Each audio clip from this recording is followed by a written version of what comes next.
Hello everyone, the Wandering It Reman here with another countdown. In gaming as in life, we experience moments where we either feel sorry for someone or something, or are really pissed off by what happened. I like to think of this notion as cruel moments because they often appears to oneself or someone near you, and often in a way that makes you feel either sad or angry. These moments make me feel that way, but not just in one of the emotions, but both. So here I'm listing my top 5 cruel moments in gaming. I'm listing these moments of how much I felt for them in the cruel way. Oh, one more thing. Since I am going to talk about cruel moments, this should be obvious, but there'll be spoilers. Now, here we go.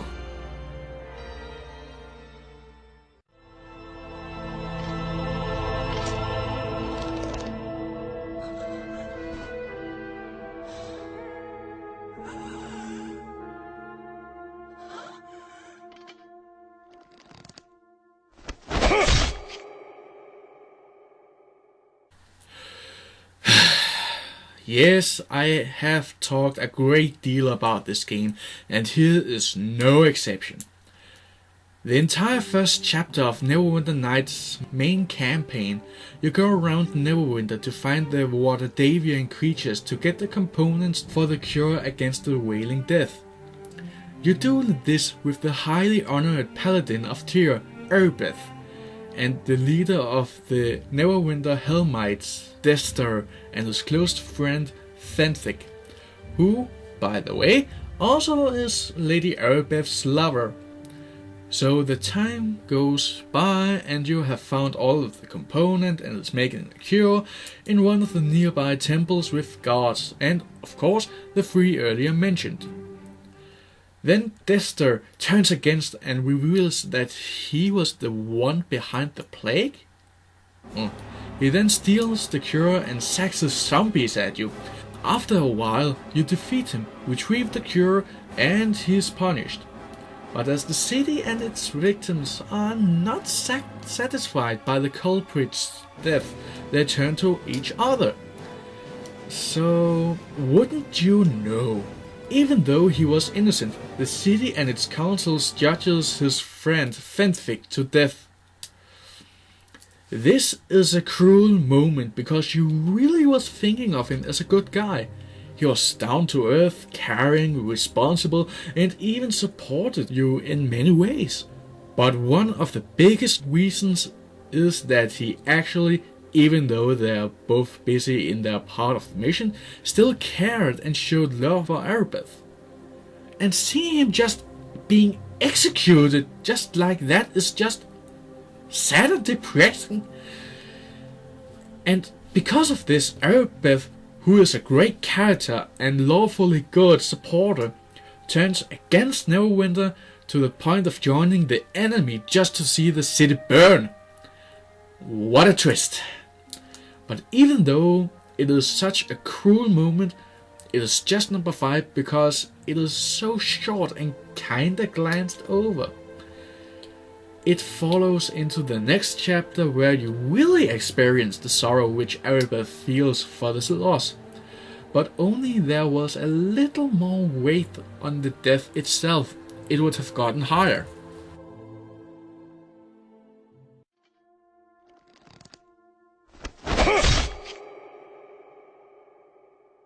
I'm gonna be honest with you guys, I do not put the 5th generation Pokemon as my favorite. Oh wait, I just said that it wasn't my favorite. There's still some great things about it, but that's beside the point. In the 5th generation main game, you are constantly followed by a boy named N, who actually is a great character for his compassion for Pokemon. His vision is a world where Pokemon and humans can live in coexistence, where none of them were captured by the other one. Actually, that is a really beautiful thought and vision to be chasing. But as the game explains it, is a dream. He goes really far with it to the point of catching Unova's legendary Pokemon and defeats the Unova champion with it. In the end, you meet up with the corresponding legendary Pokemon and defeats N. But then his father Ghetsis, who have been shown up during the adventure together with Team Plasma, pops into the picture and reveals that he filled N's head with all of the ideas and tears N's lives and dreams apart by degrading him to the thing that a lot of people fear: a being without a purpose or meaning. This really makes us feel for N, who was just a good boy, who was led on the wrong path and then rejected by his own family and reality. And at the same time, it makes us really hate Ghetsis for letting him say and treat his own son that way. None of us wishes for the hate of our nearest, especially our family, and seeing it feels so real and harsh. The character who have traveled with you and grown with you treated like filth makes us really feel sorry for N, and the rejection and degradation from his own father to N really makes us hate Ghetsis. But for as cruel it is this low because the vocal section with Ghetsis feels rushed, and Ghetsis is so bland and boring that you could do the checklist on him.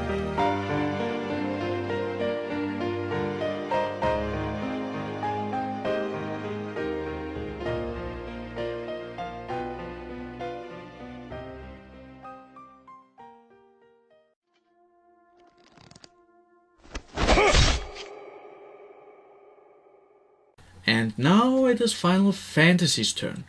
Which one should it be?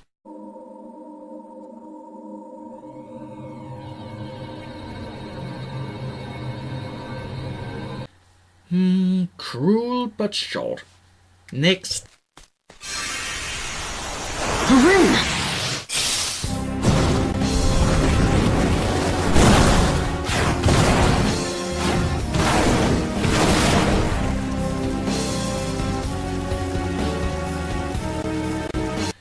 Once again, cruel but short. The Final Fantasy series do have a lot of cruel moments indeed, but a lot of them are actually really short.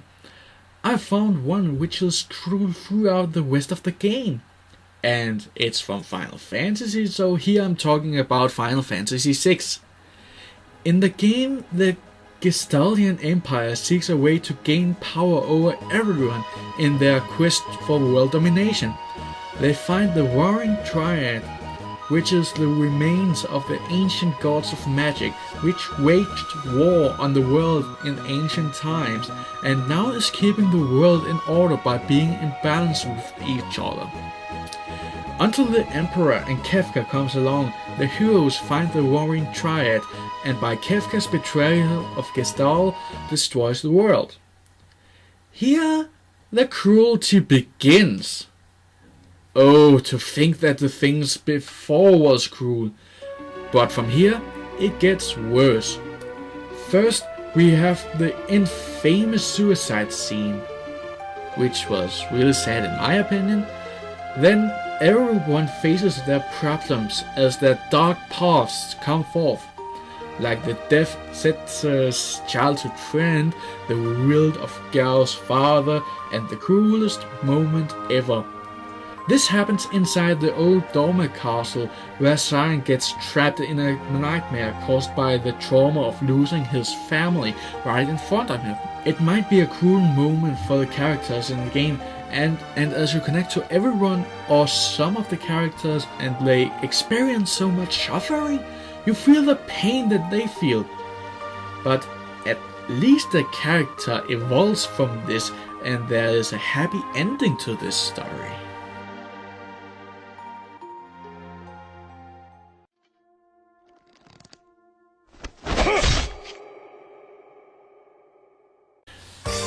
Even though I have not played a lot of games in the Castlevania franchise, I can safely say that it is far from nice and comforting. What do you expect when you fight ghouls, zombies and vampires that are actually awesome? Edward! But I can assure you that there is a cool moment in the game that I have played here. It is in Order of Ecclesia, where you, as the girl Shanoa, journeys on a quest in order to obtain the glyph that can kill Dracula, known as Dominus. The glyph was then stolen by a guy named Albus, who also was a member in the Order and student under the Master Barlow. This causes Shanoa to get amnesia of everything in her life, including her emotions. As Shanoa saves the villagers whom are held captured and defeats Albus and gets Dominus, he explains through the glyph that when unleashed, the glyph takes the soul of the user. Through the rest of the story, Barlow betrays Shanoa and sacrifices his soul to resurrect Dracula, and as Shanoa fights Dracula, she admits that she has to unleash Dominus in order to defeat Dracula. And as Shanoa uses the glyph, she feels her life pass through her and her life passes by. She suddenly feels life returning to her, together with her memories and emotions. And through her memories, she discovers that Albus was her brother. But a soul still needed to be sacrificed to Dominus, so of course Albus sacrifices his soul instead of Shanoa. And this is known as the good ending? Wow! Imagine this. You have never been able to feel anything and you know nothing of your life. And the first thing you remember was that the person that you killed earlier was your beloved brethren, and the first emotion that you experience is sorrow, which in itself had driven millions of people into depression and suicide. And even in the end, Albus willingly sacrifices his own soul to eternal damnation instead of Shanoa. So the first emotion that she feels are sorrow and guilt in such a degree that matches to millions of reasons for suicide throughout time. That is heavy. Even though Albus tries to comfort her, it doesn't make up for all of the pain that we feel for Shanoa as she experiences the final death of her beloved brother and the sorrow and guilt that follows. But as cool this is, I can mention one other.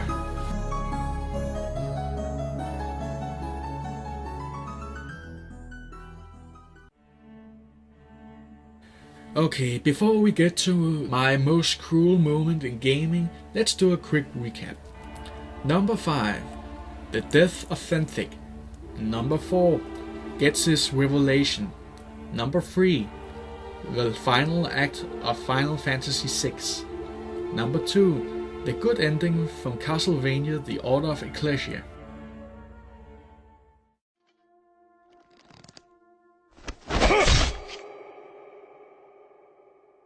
Well, as one that never had played Chrono Trigger before, I was excited when I found out that there was a DS remake of the game. And I was glad to play. I enjoyed the game, the story, the music, the character. There were some flaws of course, but I was really enjoying it. I really wanted to put that game as one of my favorites. Then I experienced the final ending. Well, for those of you who don't know what I'm talking about, let me say it here. In the entire game, you travel the world at even time in order to save the world from the world parasite known as Lavos. You travel to distant paths and waste futures, fight against dinosaurs and even the Queen of Steel, and unravel the story of Marcus even though his sister is still missing. You stop every disaster in history, remake the Master Moon, and even kill Lavos. And in the end, Chrono is crowned king and everything is happy again and can look for a bright new future. Then, in the final ending, you get to fight Marcus again and you meet Lavos again, but this time melded together with Scarlet, whom is Marcus's sister. Your party gets wiped out nearly immediately, and Scarlet tells Marcus that the only thing that can stop it is the Chrono Cross, and by experiences his sister's horrifying fate, Marcus develops amnesia from the mere trauma and wanders aimlessly around the world as you see that your empire falls 5 years after you're crowned king, and the Masamune mysteriously disappears. So, in other words, your grand adventure where you experience everything, even death, and always have to fight for the future, suddenly doesn't matter? All your hard work to save the world and accomplishes such an amazing feat, all for naught? And it even pisses me more off then I found out that the sequel didn't have much to do with the original. Not even the characters. That is cruel beyond beliefs. 1. I am incredibly sad that they pissed us like that, because it had great potential in itself. But thanks to that, I have to take it off my favorite games list. And 2, I'm pissed that they even thought about doing such a fake out into another game that nearly don't have anything to do with Chrono Trigger after everything that we have accomplished in Chrono Trigger. I am incredibly sad for the characters in the story that don't get as they have deserved after everything that they have fought for, and by Square Enix ending the story like that really pisses me off. I'm the one who remained, and I'm gonna play Team Fortress 2 to rage out. See you!